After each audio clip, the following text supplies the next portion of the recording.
दोस्तों आज हम ब्लैक मनी के गेम को समझने वाले हैं कि लोग ब्लैक मनी को वाइट कैसे करते हैं और ब्लैक मनी क्या होता है डिटेल में आज जानेंगे। बहुत ही इंटरेस्टिंग वीडियो है, इसलिए वीडियो में लास्ट तक बने रहिएगा। तो चलिए वीडियो को शुरू करते हैं। अब आप बोलेंगे कि ये ब्लैक मनी होता क्या है। जिस मनी में आपने टैक्स पे कर दिया वो आपकी हो गई वाइट मनी, और जिसमें आप टैक्स पे नहीं करते मतलब सरकार से जो पैसा आप छुपाते हैं वो हो गया आपका ब्लैक मनी। अब यहाँ पर सोचने वाली बात यह है कि लोग ब्लैक मनी को आखिर वाइट कैसे कर ले रहे हैं, क्योंकि सरकार के नियम तो बहुत कड़े हैं। तो कैसे लोग इससे बच जा रहे हैं, और जो इनकम टैक्स का सिस्टम है उसमें कुछ लूप होल्स हैं, उसके बारे में आपको बताने वाला हूँ, जिससे लोग ब्लैक मनी को वाइट कर ले रहे हैं और सरकार को सब पता है फिर भी वो कुछ भी नहीं कर पा रही है। तो चलिए जानते हैं फर्स्ट मेथड, फेक इनवॉइस। अब बहुत सारे सीए मिलकर क्या कर रहे हैं, फेक कंपनी बना ले रहे हैं। अब इस फेक कंपनी से वो फेक बिल जनरेट कर ले रहे हैं। फेक बिल जनरेट करके वो मार्केट में उसको बेच रहे हैं 2 से 3% कमीशन में। अब मान लीजिए वो फेक बिल एक आदमी ने लिया, फिर वो उसको फिर कमीशन लेके दूसरे को देगा, फिर ऐसे कमीशन ले लेके लोग एक दूसरे को बिल ट्रांसफ़र करते जा रहे हैं। पर माल वो नहीं ले रहे हैं, माल की मूवमेंट नहीं हो रही है, पर फेक बिल ले लेकर उसका इनपुट लिए जा रहे हैं। अब जब क्या हो रहा है, लास्ट में अब जीएसटी पे करने की बारी आती है जीएसटीआर 3B से, तो ये पे ही नहीं करते। ये कंपनी फ़रार हो जाती है। जब बाद में इनकम टैक्स को पता चलता है, जीएसटी डिपार्टमेंट को पता चलता है कि ऐसा सब हो रहा है, जब रेड पड़ती है तो उस कंपनी के जब मालिक को खोजा जाता है तो वो या तो दूध वाला निकल जाता है या रिक्शा वाला, और फिर वो हाथ जोड़ के खड़ा हो जाता है कि अब मैं क्या करूं, मुझे तो कुछ पता ही नहीं था।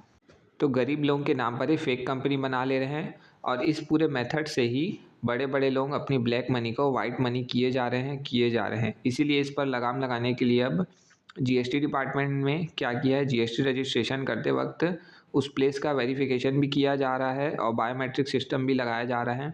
तो अब जीएसटी डिपार्टमेंट भी इन सब मेथड्स को जान गया है, इसलिए अब ये सब चोरियां होना बहुत कम हो गया है और सब जो भी फेक कंपनियां हैं वो पकड़ा ही जा रही हैं। अब सेकंड जो सबसे बड़ा मेथड होता है हवाला का। ये वर्ड आपने सुना होगा, अगर आपको इसके बारे में आइडिया है तो भी ठीक है, वरना मैं आपको आज इसका पूरा सिस्टम बताने वाला हूँ कि ये कैसे काम करता है, कैसे लोग हवाला से अपने ब्लैक मनी को वाइट कर रहे हैं।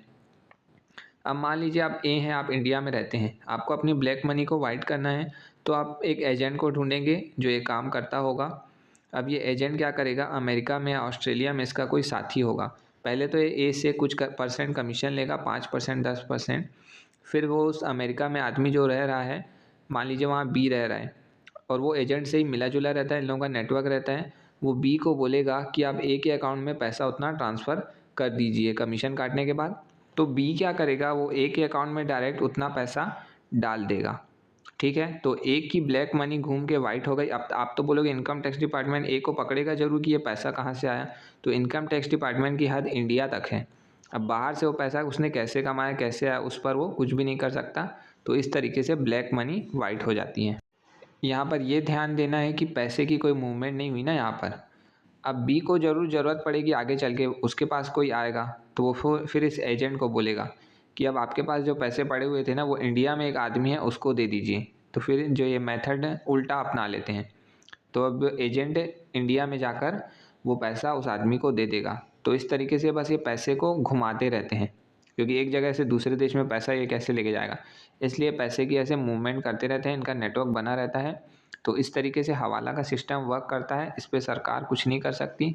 मनी लॉन्ड्रिंग, हवाला, ये सब इसी को बोला जाता है। इस तरीके से लोग एक देश से दूसरे देश पैसा ट्रांसफ़र करते रहते हैं। इनके बीच में एक एजेंट रहता है जो कुछ कमीशन लेकर ये सब काम करता है। जब ये पकड़ाते हैं तो पर फिर ये लंबे से जाते हैं, एक एक पाई वसूल ली जाती है। अब एक और मेथड होता है शादी का, इसमें ब्लैक मनी को वाइट मनी किया जाता है। अब कैसे, इनकम टैक्स का रूल है कि अगर आपको किसी भी रिलेटिव से शादी में कोई भी गिफ्ट मिलता है तो वो टैक्स फ्री इनकम होती है। अब आप तो बोले कि सर 50,000 से ज़्यादा तो गिफ्ट पर टैक्स लगता है। वो लगता है, पर रिलेटिव से अगर आपको मिल रहा है कोई भी गिफ्ट तो उस पर आपको कोई लिमिट नहीं होती, जितना भी आपको मिलेगा वो सब टैक्स फ्री होगा। तो इसमें भी काफ़ी पैसा लेके लोग शादी में अपनी ब्लैक मनी को वाइट मनी कर देते हैं। अब जो नेक्स्ट मेथड होता है वो है एग्रीकल्चर लैंड। एग्रीकल्चर लैंड लोग जो पैसे वाले रहते हैं वो ख़रीद लेते हैं और अपनी जो इनकम है उसको इससे ट्रांसफ़र कर देते हैं। मतलब वो दिखाते हैं कि मेरी इतनी एग्रीकल्चर इनकम हो गई। और एग्रीकल्चर इनकम को कैलकुलेट करना कि सही में कितनी है बहुत ही मुश्किल होता है। तो इसमें बहुत सारा पैसा दिखा करके कि हमने बहुत सारा पैसा कमाया और उतनी सारी इनकम को टैक्स फ्री कर देते हैं, क्योंकि एग्रीकल्चर इनकम पर कोई भी टैक्स नहीं लगता है, ये टैक्स फ्री इनकम है इंडिया में। तो इस तरीके से भी लोग अपनी ब्लैक मनी को वाइट मनी कर लेते हैं। अब जो नेक्स्ट मेथड है वो होता है चैरिटेबल ट्रस्ट। अमीर लोग चैरिटेबल ट्रस्ट खरीद लेते हैं, खुद अपना ही चैरिटेबल ट्रस्ट बना लेंगे और उसी में से पैसों को घुमाते रहेंगे, क्योंकि चैरिटेबल ट्रस्ट में आप जो भी पैसा डोनेट करते हो वो टैक्स फ्री हो जाता है। और जब आप पता करोगे कि ये किसके नाम है भाई, तो उनके ही बच्चों के नाम पर निकलेगी या उनके खुद के नाम पर निकलेगी। तो यहाँ से वो घुसाते जाते हैं पैसा और पीछे से निकालते जाते हैं।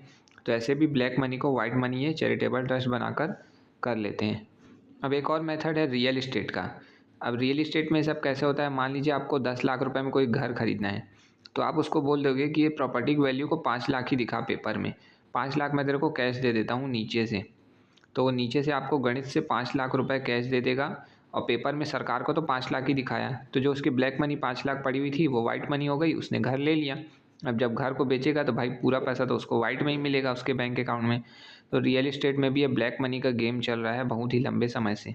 तो दोस्तों जितने भी ब्लैक मनी से वाइट मनी करने के मेथड थे जो मेन यूज़ किए जाते हैं वो तो मैंने आपको बता दिया। बाकी मेथड्स तो बहुत सारे हैं, लोग अलग अलग तरीके अपनाकर ब्लैक मनी को वाइट करते जाते हैं, चाहे मनी लॉन्ड्रिंग, हवाला हो, डोनेशन हो, और भी सारे मेथड जो मैंने आपको बताए हैं। तो उम्मीद है आपको ये वीडियो बहुत पसंद आया होगा।